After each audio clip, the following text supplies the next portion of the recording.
If I didn't know anything else, I know one thing for sure. You cannot be afraid to pivot in this world. You cannot be afraid to pivot. Hey friends, hey, welcome back. We are in the dark. It's evening time. Rarely do I shoot at night, but it's a really relaxing night and I feel like talking. I feel like I got a word that I need to let out. Maybe it's the word that you need. As someone who has been an influencer for over a decade, I gotta tell you, pivoting into something new has been a journey. It has not been easy, and it's something that I really I spent a good year trying to do. Nothing is forever. Things are constantly changing, and sometimes they change in a way that just no longer speaks to you. For me personally, being an influencer is something that has come natural for me. It's not something that I force. I have always said there's no such thing as like something really being oversaturated, but that is false. If I have said that in previous videos, I think I have. Let's scratch that because I feel like the influencer market is definitely something that is oversaturated. I feel like the market was damaged. The market has changed, and in short, I feel like influencers have changed the market, and a lot of influencers undervalue themselves and they feel like it is beneficial. They've been picked because of the undervalue, and in turn, I feel like a whole industry has like low key been torn up. I feel like in the year 2020, stuff really got irritating. Things might change in the future, but after being completely disgusted in an industry, I really craved change. I got to a place where I was like, let me go ahead and pivot into a new role. I've always been interested in the healthcare industry. Fun fact, I went to FITM, which is the Fashion Institute of Design and Merchandising.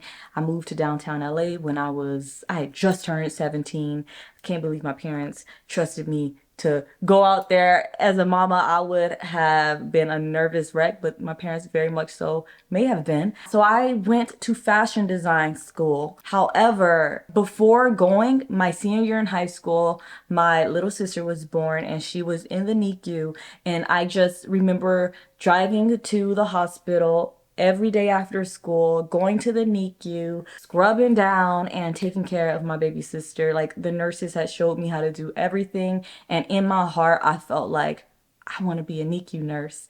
And I remember telling my parents that I wanted to be a NICU nurse, but FITM had already been put into place.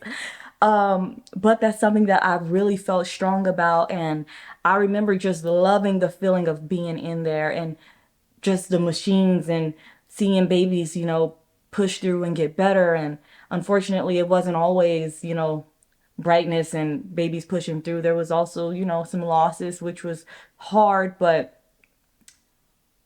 I remember how I felt when I was in that environment and I really loved it. I decided that I wanted to pivot into the healthcare industry. And I don't know, I was like, what's the easiest thing to do? Because at that point, I felt like I had been turned down by so many different things. Like I was trying to get positions in like marketing, but a lot of places required schooling. She doesn't have a marketing degree. She just has experience, like hands-on experience, real deal experience. And that wasn't good enough. Yes, I could have gone to school for marketing, but guess what? That's not where my heart truly was. Marketing, I actually needed a break from it. I needed a break at that time from it. Going to school for something that I was not passionate about was a no.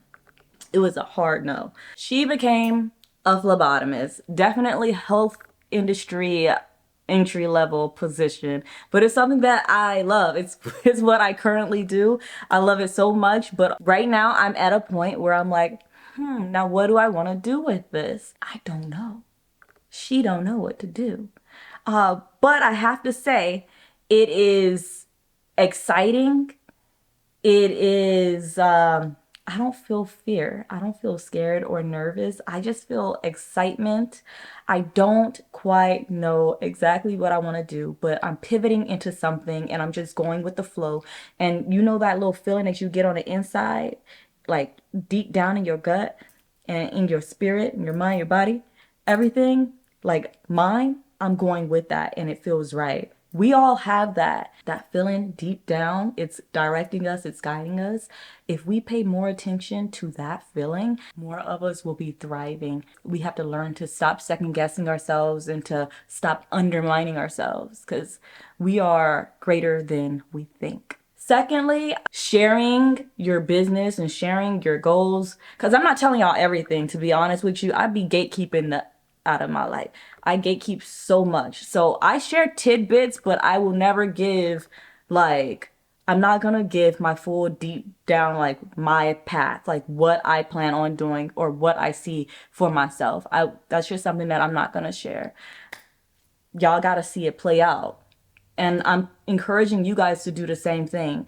Whatever it is that you want to do, you want to do something new, you want to go back to school, you want to, whatever you want to do, keep it to yourself.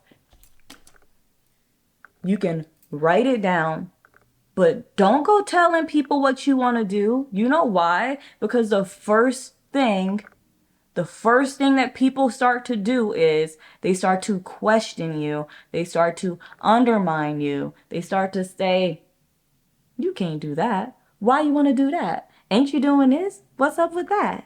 How much money does that make? Listen, we all have bills that we have to pay, but at the end of the day, whatever it is that we're doing should not be money driven. It should cover our bills, yes, of course. Of course. But we should also feel good doing it. We should also feel fulfilled. Ain't nobody trying to go and do some work that they don't like. I'm not doing anything that I don't feel happy doing. It's gotta be fulfilling. Whatever it is that your gut is telling you to do, you need to go and chase that. Don't go do what Tina, Kim, and Lauren is doing, because that's not for you. You need to do what your gut is telling you to do. I see so many people on the internet talking about do this and you'll make this much per month. And then all these people buy this booklet, buy their course, and it's like, why Keisha making all of this? 30,000 a month. But I'm not. Maybe that's not what you're supposed to be doing. I don't think everything that we do is even like our destiny, but like I always say, we make pit stops along the way because we're getting somewhere. And we should not all be making the same pit stops, because baby, that's stupid. We all making the same pit stops, and guess what? You're getting the leftovers because these people already did that. They all got all that. They got some of that already. And now here you come trickling along, trying to make the same pit stops and in hopes of getting to where they are, but you're not going to get there because that's not your destiny. Can't nobody write down the formula to your life. They can't write down, hey, you need to do this, this, and this is going to happen for you. They can't do that. Because what is meant for you is already written. You just got to chase it. And you got to trust that gut. You got to trust your gut feeling. And that's that. I planned on being really organized with this video. Instead, I just went off the record. You know anybody that's feeling lost and confused, please share this video with them. I feel like a lot of us are in this place of like, I want something, but I don't know what it is, or I want to go back to school, but I'm kind of scared. Like, whatever it is that you're going through, you got it. You got this. You got this. Okay? So, that's it. Until next time, I wish you nothing but peace and love.